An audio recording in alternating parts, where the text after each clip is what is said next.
En plus de l'alternance, des études classiques et des stages, ce dont on a besoin actuellement, c'est de connaître en profondeur le monde de l'entreprise. Alors, ce qu'on organise à l'école, eh bien, ce sont des challenges, ce sont des projets professionnels.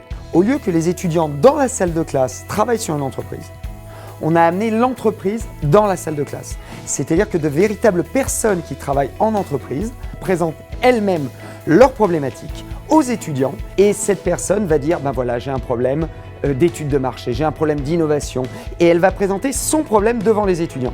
Et là, les étudiants, durant ce projet professionnel, vont avoir 6 semaines pour travailler à la meilleure solution possible.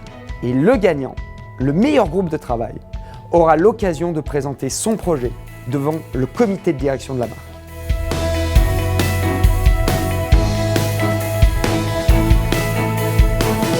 L'entreprise vient avec une problématique précise. Exemple, j'ai un problème de débouché sur tel marché géographique. J'aimerais étudier le comportement du consommateur de demain. J'aimerais avoir des stratégies de finance intéressantes sur tel couple produit-marché. J'ai un problème de sourcing en ressources humaines. Les sujets et les problématiques sont extrêmement variés.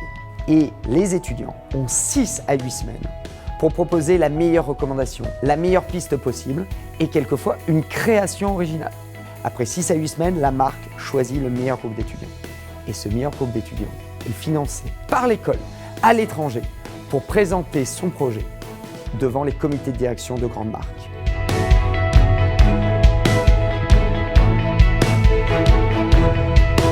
Une compétence que l'on apprend, c'est tout d'abord le suivi professionnel, la rigueur professionnelle. Et lorsqu'une entreprise, lors d'un véritable projet, vous dit « vous me le rendez le 2 mai à minuit », vous le rendez à minuit 5, vous êtes disqualifié. Cette réalité du marché, vous l'apprenez lors des projets professionnels. Et j'en arrive à une autre des compétences que vous apprenez. Pitcher, apprendre à présenter devant un public professionnel. Parce que je peux vous dire que présenter devant une grande marque avec des professionnels qui ont le pouvoir de vous embaucher à la sortie de la présentation, ce n'est pas la même chose que de présenter devant vos camarades de classe.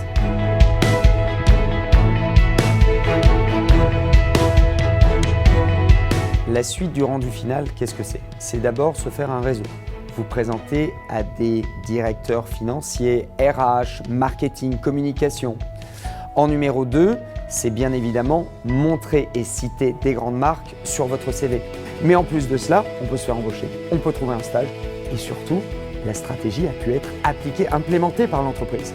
Donc ça veut dire que derrière, vous passez en entretien d'embauche et vous dites « oui, la stratégie des Amenities Lanvin sur le Moyen-Orient, c'est moi qui l'ai implémentée, c'est moi qui l'ai créée. » Et bien entendu, un point qui est très important, c'est l'idée de vous propulser sur le marché du travail avec des compétences déjà acquises.